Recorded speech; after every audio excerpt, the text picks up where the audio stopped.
ఈరోజు మనం పౌనపున్య వక్రం frequency curve ఎలా నిర్మించాలో తెలుసుకుందాం. ఒక ఉదాహరణ తీసుకుందాం. 60 మంది ఉపాధ్యాయుల వయసులకు సంబంధించిన వివరాలు క్రింది పట్టికలో ఇవ్వబడ్డాయి. అయితే సున్నిత వక్రంను ఉపయోగించి పౌనపున్య వక్రమును నిర్మించండి.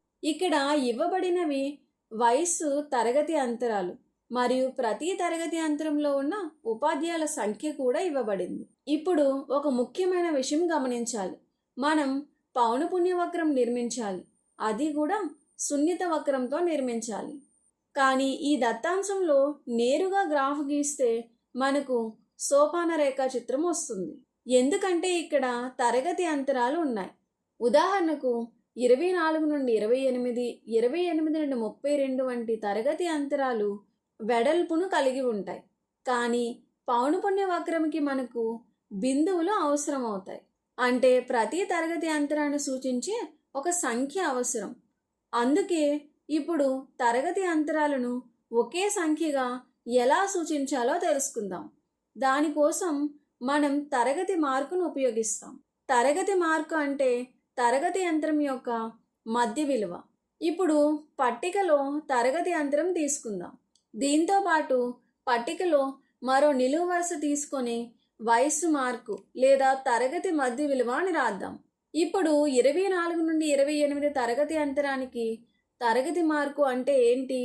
24 ప్లస్ 28 ఈజ్ డివైడెడ్ బై 2. అంటే దీని విలువ ఏమవుతుంది? 24 ప్లస్ 28 అంటే 52 is divided by 2 is equals to 26. అంటే ఈ తరగతి అంతరానికి తరగతి మార్క్ లేదా తరగతి మధ్య విలువ ఎంత వచ్చింది? 26. అలాగే 28 నుండి 32కి తరగతి మార్క్ అనేది 28 ప్లస్ 32 ఈజ్ డివైడెడ్ బై 2 అంటే 30. తరువాత 32 నుండి 36 తరగతి అంతరంకి class mark 32 plus 36 is divided by 2 అంటే 34. ఇదే విధంగా మిగిలిన వాటికి కూడా గణిస్తే 36 నుండి 40 తరగతి అంతరానికి తరగతి మధ్య విలువ 38, 40 నుండి 44 తరగతి అంతరానికి 42, 44 నుండి 48కి 46గా వచ్చాయి. ఇలా ప్రతి తరగతి అంతరానికి కూడా తరగతి మార్కులను కనుగొన్నాం. ఇప్పుడు మనకి తరగతి మార్కులు మరియు పౌనపున్యాలు అంటే ఉపాధ్యాయుల సంఖ్య కూడా ఉన్నాయి. కాబట్టి వీటి నుండి మనం బిందువులను నిర్మించవచ్చు. కాబట్టి రెండవ సోపానంగా ఏం చెప్పుకోవచ్చు? తరగతి మార్కులు మరియు పౌనపున్యాల మధ్య పౌనపున్య రేఖా చిత్రాన్ని నిర్మించాలి. ఏదైనా బిందువు x అక్షంపై తరగతి మార్కు, y అక్షంపై పౌనపున్యం ఉండే విధంగా ఉండాలి. ఇప్పుడు బిందువులు రాద్దాం. బిందువులు 26, 12, 30, 10, 34, 15, 38, 9, 42, 8 మరియు 46, 6. ఇప్పుడు ఈ బిందువులను కలిపితే పౌనపున్య వక్రం అనేది ఈ విధంగా లభిస్తుంది. కానీ ఇంకా ఒక పని మిగిలి ఉంది. ఇప్పుడు ఈ సోపాన రేఖాచిత్రం మరియు పౌనపున్య వక్రాలను పోల్చి చూద్దాం. సోపాన రేఖాచిత్రంలో మొత్తం విస్తీర్ణం మొత్తం పౌనపున్యానికి సమానం. అంటే మొత్తం పరిశీలన సంఖ్యకు సమానమని అర్థం. పౌనపున్య వక్రం కూడా అదే దత్తాంశాన్ని సూచిస్తుంది. కాబట్టి దాని క్రింద ఉన్న విస్తీర్ణం కూడా సమానంగా ఉండాలి. కానీ మనం కేవలం మధ్య బిందువులు మాత్రం కలిపినప్పుడు కొన్ని భాగాలు ఈ విధంగా వక్రరేఖలోకి చేరవు.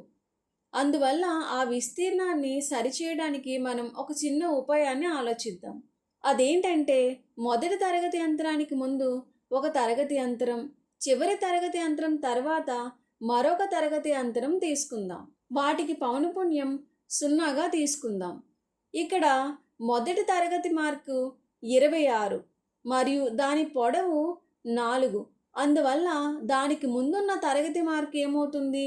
26 మైనస్ 4 అంటే 22. ఇప్పుడు ఈ బిందువులను కలుపుదాం. ఇప్పుడు కూడా మనకు చూడండి కొంత భాగం అనేది మిగిలిపోతుంది.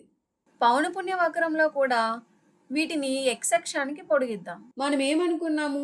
మొదటి తరగతికి ముందు మరియు చివరి తరగతికి తర్వాత ఒక అదనపు తరగతిని తీసుకొని వాటి పౌనపున్యాన్ని సున్నాగా పరిగణించాలి అనుకున్నాం. ఇక్కడ మొదటి తరగతి మార్క్ ఎంత ఉంది? 26. తర్వాత తరగతి మార్కు 30. ఈ రెండింటి మధ్య యొక్క తేడా ఎంత మనకి? 30 మైనస్ 26 అంటే 4. అలాగే 30 మరియు 34 మధ్య తేడా ఎంత? 4. అంటే తరగతి పొడవు ఎంత వచ్చింది? 4. 26కు ముందున్న తరగతి మార్క్ ఏమవుతుంది? 26 మైనస్ 4 ఈజ్ ఈక్వల్స్ టు ఎంత? 22. పౌనపున్యం ఏమనుకున్నాము? 0. అప్పుడు బిందువు ఏమవుతుంది? 22,0. అలాగే చివరి తరగతి మార్కు 46. 46కి తరగతి పొడవు 4ను కలిపితే ఏమవుతుంది? 50. దాని పౌనపున్యం కూడా ఎంత?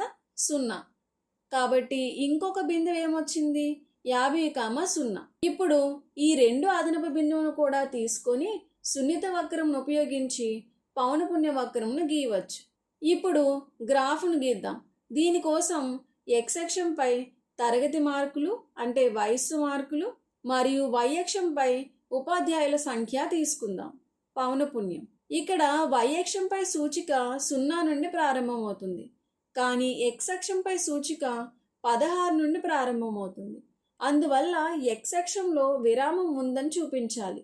ఇప్పుడు ఈ బిందువులను గుర్తిద్దాం. 22,0 అంటే x అక్షంపై 22, y అక్షంపై 0 అంటే ఇక్కడ వస్తుంది.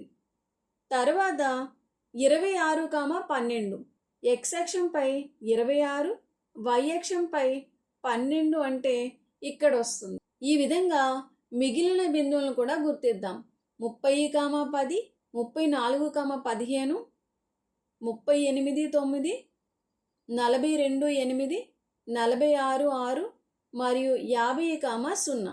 ఇక్కడ 22,0 మరియు 50,0 బిందువులను పౌనపున్య బహుభుజిని పూర్తి చేయడానికి ఉపయోగించాం. ఇప్పుడు ఈ అన్ని బిందువులను సున్నిత వక్రరేఖతో ఈ విధంగా కలిపితే మనకి పౌనపున్య వక్రరేఖ ఫ్రీక్వెన్సీ కర్వ్ అనేది లభిస్తుంది. మనం ఏం నేర్చుకున్నాం? పౌనపున్య వక్రరేఖను నిర్మించడం.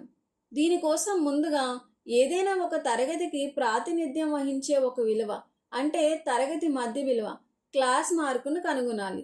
తరువాత తరగతి మార్కులు మరియు పౌనపున్యాల మధ్య పౌనపున్య రేఖా చిత్రాన్ని నిర్మించాలి. మొదటి తరగతికి ముందు మరియు చివరి తరగతికి తర్వాత ఒక అదనపు తరగతిని తీసుకొని వాటి పౌనపున్యాన్ని 0గా పరిగణించాలి.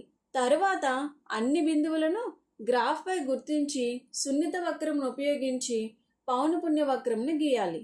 ఈ విధంగా పౌనపున్య వక్రరేఖను సులువుగా నిర్మించవచ్చు.